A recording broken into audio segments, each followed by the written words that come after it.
A big thanks to our sponsors who make the pudding possible. The American Camp Association of Illinois is made up of nearly 289,000 members, volunteers, campers, families, and professionals who believe in the power of camp. They work to disrupt the effects of poverty by providing fundamental services for children and families and learning opportunities for camp professionals. Learn more about ACA Illinois by visiting acail.org.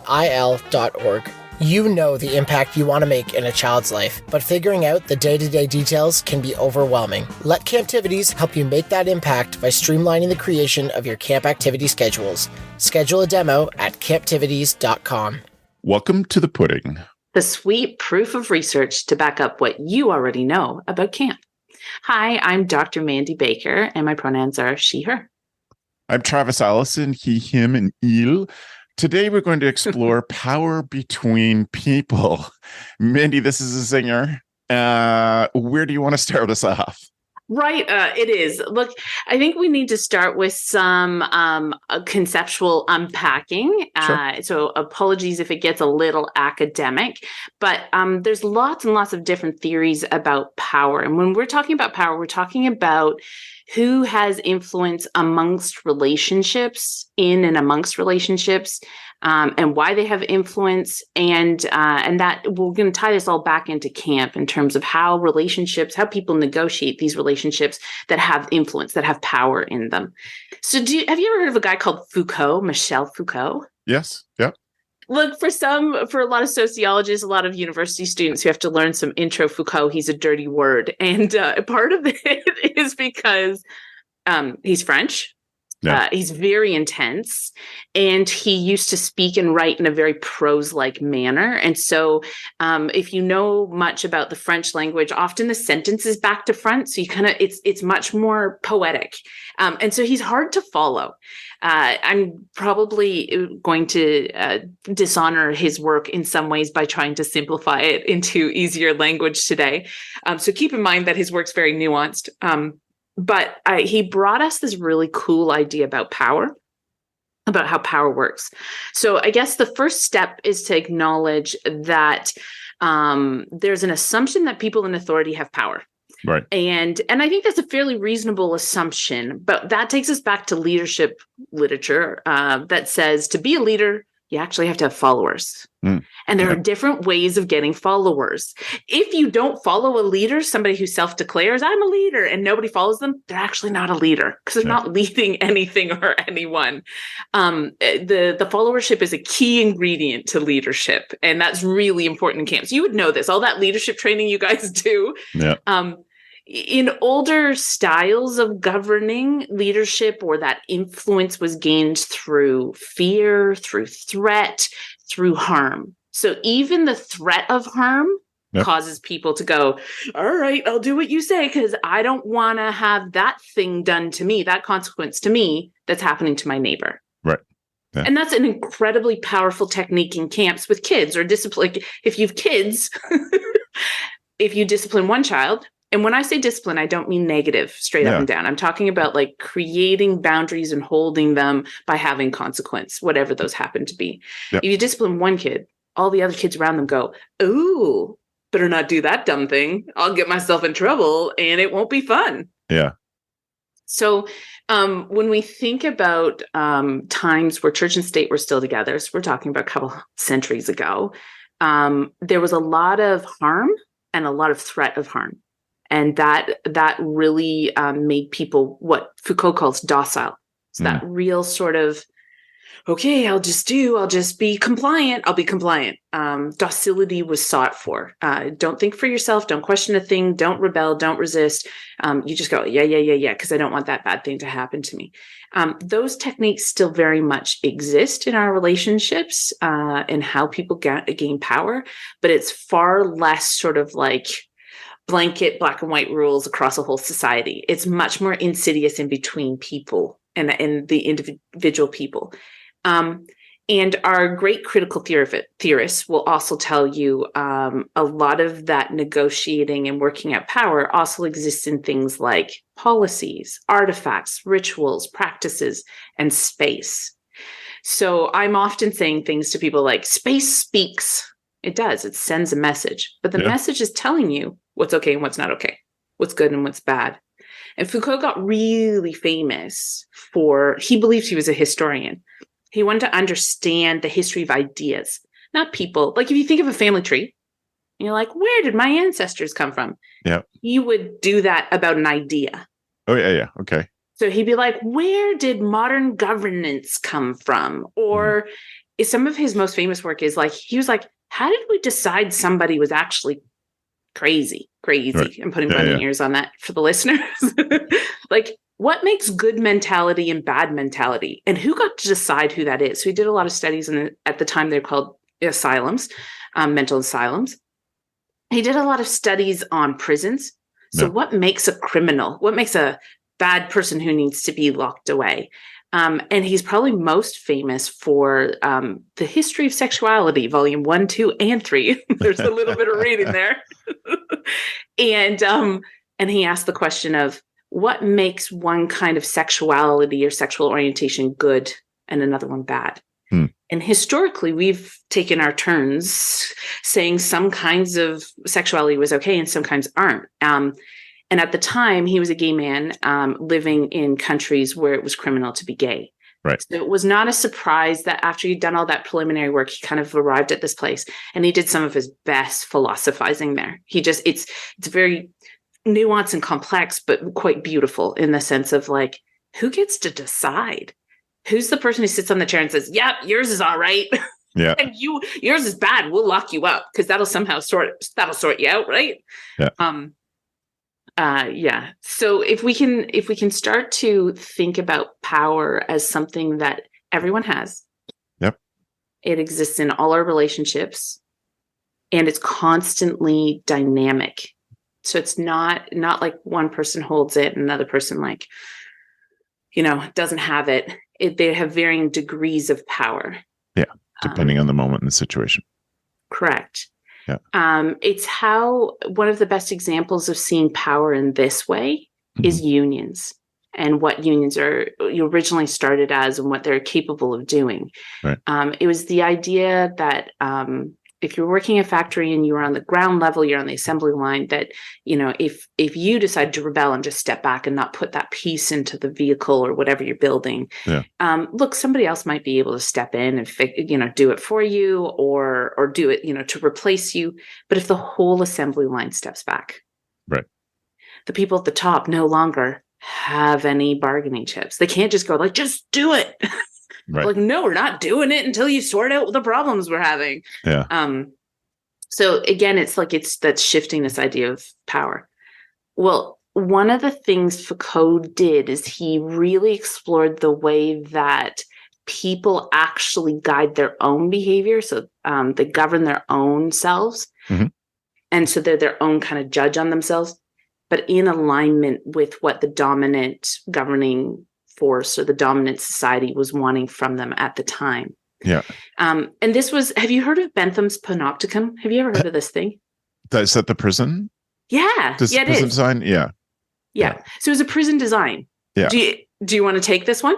Sure. Well, it's a prison design. It's and for pop culture reference, it was in the original Guardians of the Galaxy. Awesome. The design where there's a circular prison with a tower in the middle, where the guards can keep an eye on everybody. So the panopticon was the center with the windows all around, so they could see all things in their mind. But the guards are in the middle and can oversee more by being in the middle of things. Right. So it reduces your need for a lot of staff. Your resources go down. The observers, the guards. Yeah. We're cutting costs. We're cutting costs. We're getting efficient with this. I was recently digging into this a little bit more to teach some students my class, and I found out that part of the architectural design was that it would be backlit too.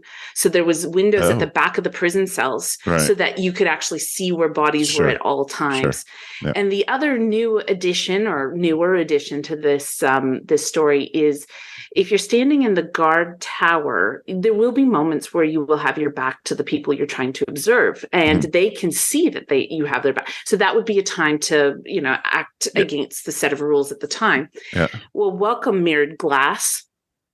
into the story. And what we have is prisoners that can't see whether the guards are watching them or not. In fact, they don't even know if there's guards in the tower or not. Yeah. So your only option at that point to avoid whatever the consequence is to always act according to the set of social rules that are expected of you in that moment. And what that is called, big old, many-lettered word from Foucault, he calls that subjectification. It's when you become a subject to your own internal voice, and that internal voice has internalized and adopted the set of rules. Gotcha. So what happens in subjectification is that you become the governor of your own self. Yeah. That takes the onus from outside and internalizes it, puts it on you to say, I have to follow these rules because of, in this case, I don't know when I'm going to be punished for not following the rules. I have no way of knowing. In fact, I have no way of knowing. And some of those real basic psychology classes will tell you that when the rat or the hamster doesn't know, that's when they lose their minds the most. They're anxious, they're unsteady, and they just. Right. And also part of that theory, because this was about control, which brings us back around to where we're going today, is that that anxiety about your own behavior is on purpose, I guess it's it's effective. Before we push on, I will say my favorite podcast has an episode about the Panopticon. If you are a fan of 99% Invisible, they've had a great show, which I think was actually a guest, some other show episode. But anyway, 99% Invisible, awesome show. Now I know about what Panopticons are, and I can keep up in conversation with Mandy. Well, now everybody can, hopefully. But there we go. Yeah. Do you have some new leadership team members this summer and a full plate of to-do list items? Let ACA Illinois and Michael Brandwine help. Send your new and returning leadership team members to the annual and globally popular Brandwine on Superstaff Supervision, the quick course on outstanding skills to coach, motivate, and bring out the best in staff. This virtual training brings all the creativity and toolbox-filled techniques that Michael is known for, but without having to pay for travel. This May 17th, leadership team camp staff from around the world will gather virtually to be trained on the 6 essential things that leadership team members must do every day to encourage, coach, and lead camp staff. Learn more and join us at acail.org/Michael Brandwine. Hurry, early bird ends April 1st. So I think what you're trying to do is say that there are systems that are put in place that make us want to follow those systems, but put that on us to do it, so they don't have to be watching. Which in our case maybe camp management in this, to bring it back specifically to camp. Yeah, well, and that's often the systems part is what we would call in this practice, in this kind of theory, we call it discourses. And discourses can be discursive, so written or spoken. It's in a narrative, it's in a text, or it can be in practice. So it's that reminder that the habits that we keep in a camp also send messages, or it's in space, or it's our history. So in camps, there's a handful of discourses, systems of thinking that delineate out what makes for a good or bad camper, or a good or bad camp counselor, or a good or bad camp director. And without having a lot of discussion about it, not a lot of critical questioning, we adopt these expectations. We adopt them in our own voice. We speak them to ourselves in our own voice. And we have a general rule is we have a pretty bad habit of being critical of things that arrive to us in our own voice. We don't spend a lot of time going, hello, internal voice, where the heck did you come from? Sure. Because you're not really that helpful right now. We go, well, that's what I think or believe. So I must listen, listen to your heart stuff. I'm not saying you shouldn't listen to your heart, but there are times when your heart is repeating, or your voice is repeating a message that isn't particularly helpful to you, didn't really come from you in the first place. And maybe you could leave that one behind and live a little happier. But this is the effectiveness of how relations of powers can work in big society or in bubble camp community, in community, is that there's this sense of governing yourself in alignment with particular, what we call a dominant discourse. So what is the social norm of that group at the time? And so let's talk camp. Let's talk about all the way that discourses work. So I say space speaks. What do you think? What are some of the things at camp that are done that helps shape people's behaviors? So let's pick dining hall. Do it. There are ways, even a more universal example that's not so overnight focused, like a whole assembly of the whole. So morning flagpole, if you're a camp and do that kind of thing, or drop kids off the bus and everyone gathers in a certain place before they do that. Mm-hmm. Yeah. So what is often happening in places like dining halls? And there's some great research. There's a lady called Leslie Parrish who writes a book all about camp, the history of camps and how they've kind of come up and grown. And she'll talk about the fact that dining halls or those meeting places are actually at the center of the physical geography of the camp place. Yeah. So dining halls tend to be also on the highest point or with the most vantage, like the most view out the windows. You can see the most. Often administrative buildings or the staff cabins are in the center or have lots of windows. I've heard people call them, we lived in the fishbowl, and I'm like, like the language is explicit and we're still not picking up this idea. So the physical space of camp is often very panopticon. Okay. It's often very panopticon. And it has that sort of central viewing point, gathering point. It's like when dining halls have a platform, so you can stand up and look out across everybody. Yes. Beth grew up at a camp where there was a high table for senior staff. It was elevated. You could only get there by being senior staff. It was something that people were directly or indirectly aspired to get to be at the high table. And it works both ways. Like you're hearing it, right? So it's not just a point of surveillance, but it allows the people that are not at high table to look up and see who has authority and to desire it. And to desire, so even more incentive. It's not, I'm no longer doing this to avoid punishment. I'm doing this to gain reward. Sure. I want to get up to that big table. I want to be with the big kids. This happens rather than, I think I want to be clear that there's no judgment in it. From me anyways, it just is. This just is. There's an expression in French that's like, c'est comme ça. Like, it's just like that. It's the way that society and communities have developed and built themselves for ages.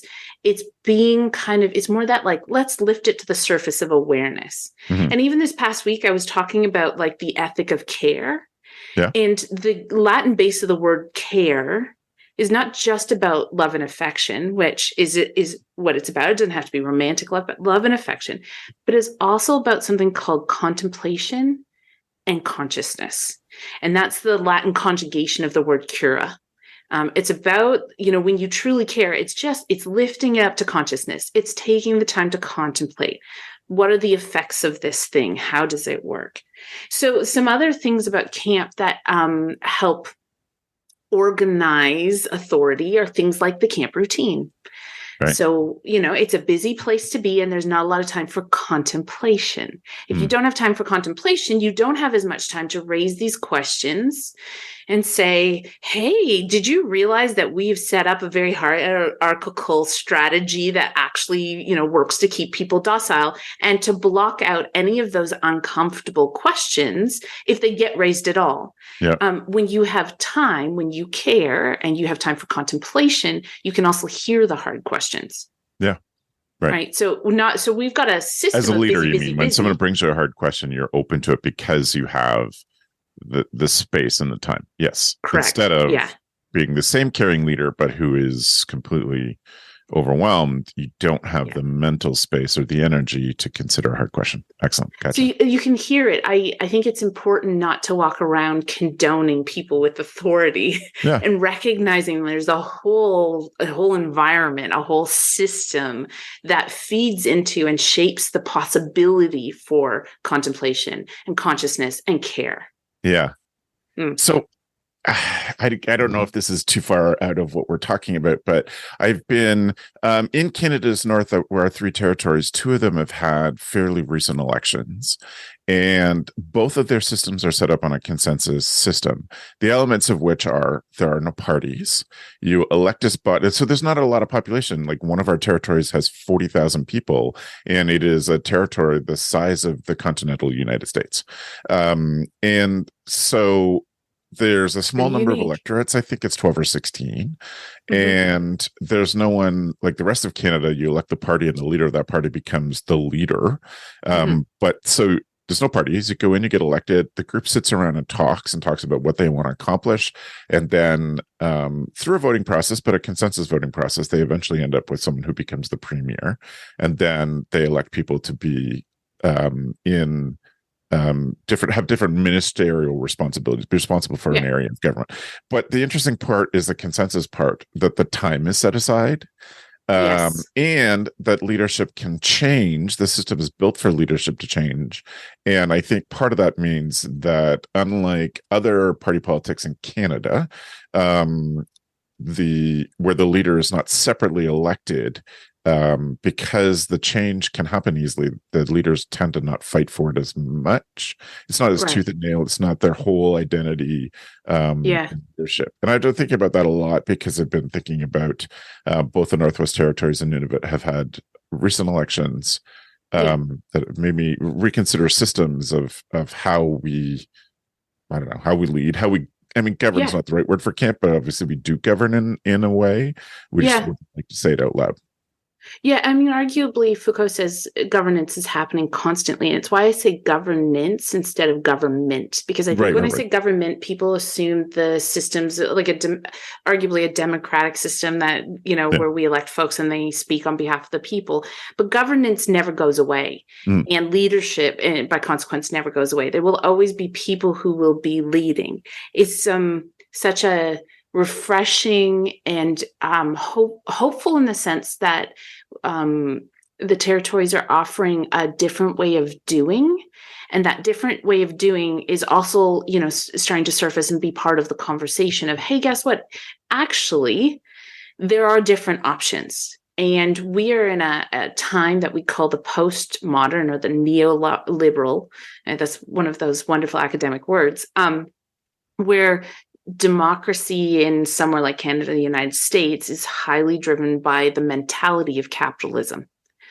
So even its like philosophical intentions of being democratic has been somewhat lost, or rather evolved. Again, I trying to use that kind of neutral language of just saying observably it turned into something different. And a democracy that's based on a discourse of capitalism is very different than one that is not. So, I mean, when we talk about camps, yes, there's systems of governance, and those systems of governance are reinforced by a whole host of things, which includes our values. And some of those values come historically from the beginnings of camp, includes things like our policies. I used to analyze job contracts, the camp counselor contracts, as a way of looking for what are the discourses this camp specifically is actually trying to land. And if you can think about it this way, even your recruitment process is speaking to your employees about what is good and bad, what they can and can't do, what's going to cause consequence and what's going to cause reward. So all of these artifacts can come together to shape a message. And here's the catch. These messages are often not spoken or written or discussed. They're not explicit, they're implicit. And by consequence, some of the hurtfully bits of it, it's quite insidious. It's really hard to get your fingers on. So people will talk to me about, for example, emotional burnout, because that's kind of one of my things. And they don't feel like it's legitimate.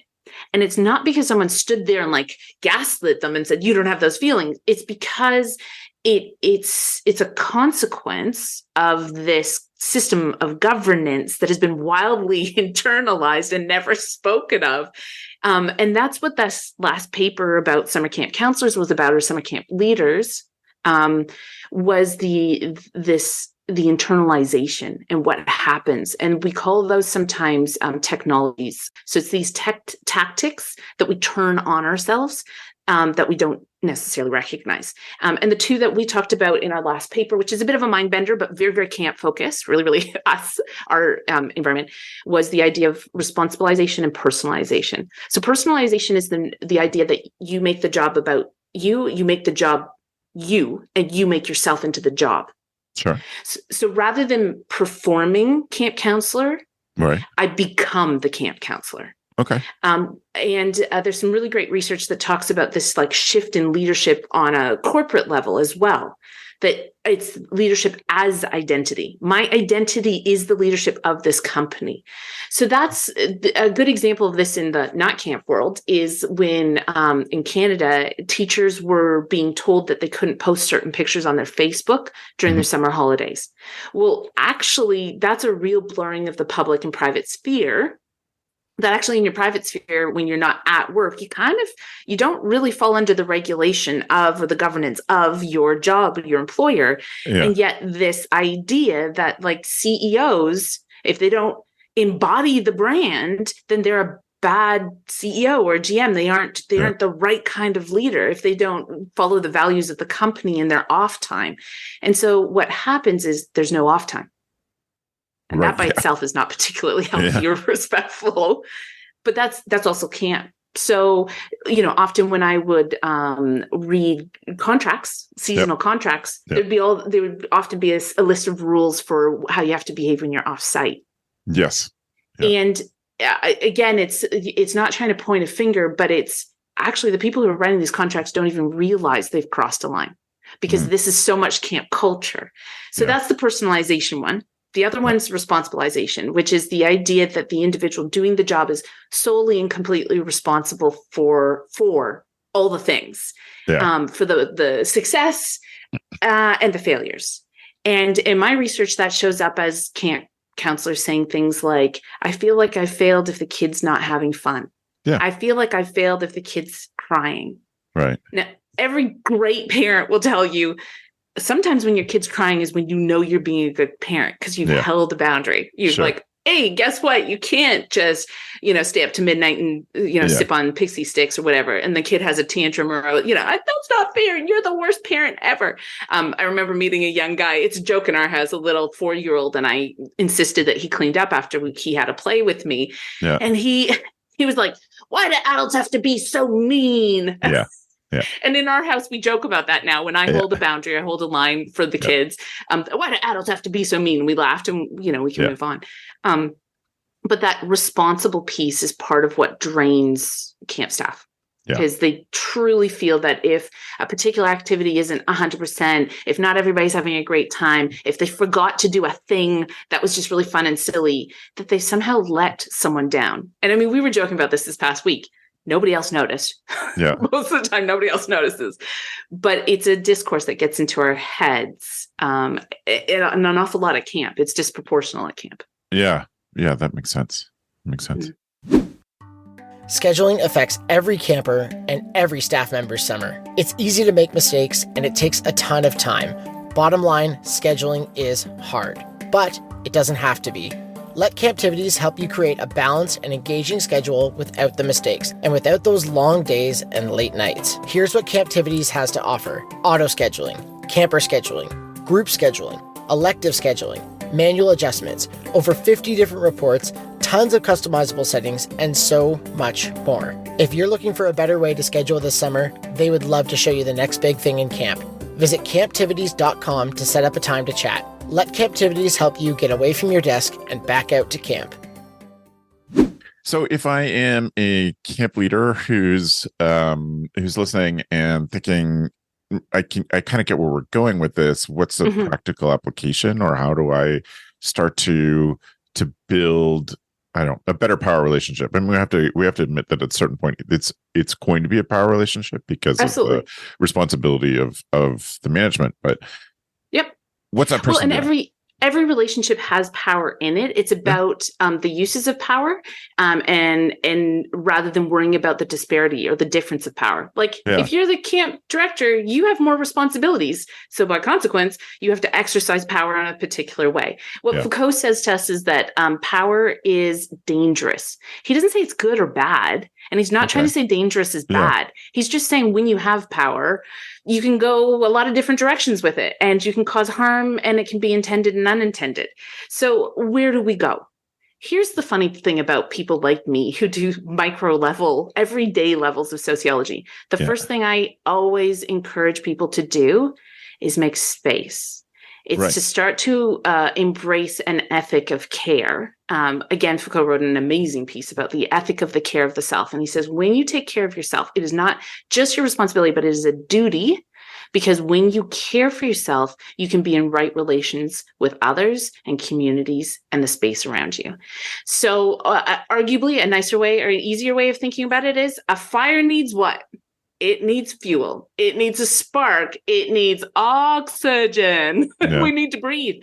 We have to have the space between the fuel too. And so my starting point for most is to intentionally build space in to your everyday during the busiest of seasons. No, this is not like your winter reflection time. This is middle of summer and it's chaos. And to make sure that you have time to calm your mind, to bring all the stress stimulus down, and to consider.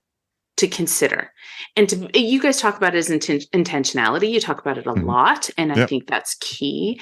But it's being open to and curious about what is good and what makes bad. Is this something I have the right to regulate or not? Can I lead through earning trust and respect versus the fear of threat or the dangle of reward? Yeah. And so that's when you're writing that job description, look at it and say, is this something I truly have the right to regulate? And if they're not on campus and they're not being paid and they're not on site, this is maybe not your domain. They need to blow off their steam their own way in their own time. And as much as we'd like to say, don't do anything naughty or bad. I mean, they are young adults. We all make mistakes, that kind of stuff. But right up into the camp space, I would say like every day, making sure you have time to sit. You can do things like anonymous question box, camp staff drop-in time, but you have to be in the right headspace to receive, to be open, and to be curious. And curious does not mean you have to agree. We have a feisty generation of employees coming through. They have a lot of good suggestions. It doesn't always land in the best package. I've had a few of those moments with my own students. But as long as I'm open and curious, I usually can get to the heart of what the niggle was. What was the thing that upset them in the first place versus the way it's landing? And the things that upset them in the first place, there's usually something in it. There's something in it that I can really engage with and make sense out of and maybe make a shift about. Right. I mean, is there a way that, what can you leave folks with? I mean, making space for themselves is great. Is there any other thing you want to leave folks with, a challenge or something that will help them reconsider how they're doing this summer? Yeah, look, I'm a nerd. So the first thing I'm going to tell people to do is read. There is some of my research actually works through these stories in more nuance, but with more camp stories, more of the quotes from camp counselors themselves, so you can hear what that sounds like in their voice. So I have that it's called The Impossible Job, and it's written by myself and Wendy O'Brien. And I very much encourage people to think about those things. I would also encourage people to make a list of all the major touch points they have with their staff and their campers. But this usually turns up more in the relations with staff over the summer, and think through in each touch point. Have I had a contemplation moment? Have I brought to consciousness the relationship of power that's being navigated? Have I acknowledged to myself where my line is that I want to hold? And can I be more, the other part is, can I be more explicit? So can I be more clear about my expectations and by consequence, and invite response? Does this work? Does this make sense? Am I missing something?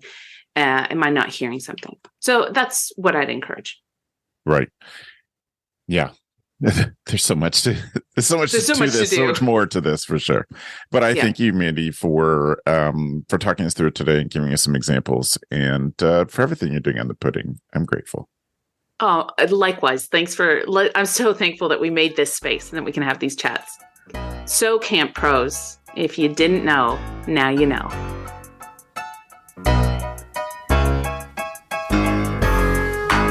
Go Camp Pro, way beyond the basics.